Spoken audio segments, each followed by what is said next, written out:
savez que j'ai un jardin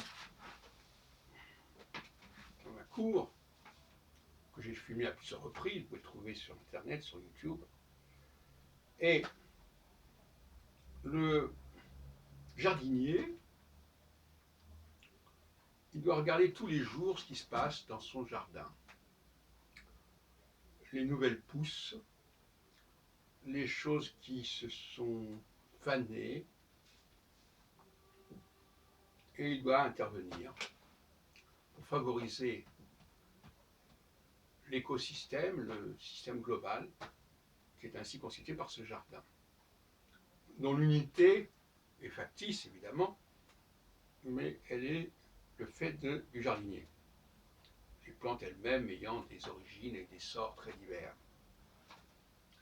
Donc là, en tant que jardinier, je gère une unité quelque part.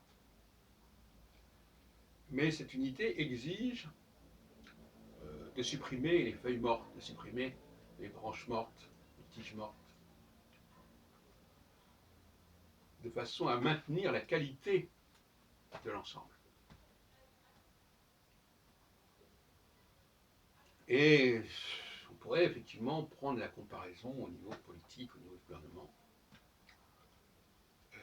Les branches mortes. Et en même temps, j'apporte souvent à ce jardin des éléments nouveaux que j'ai trouvés ici et là, qui sont des immigrés, si on peut dire, qui vont s'adapter dans ce système. Cela dit, la comparaison ne doit pas être dépassée, outrepassée.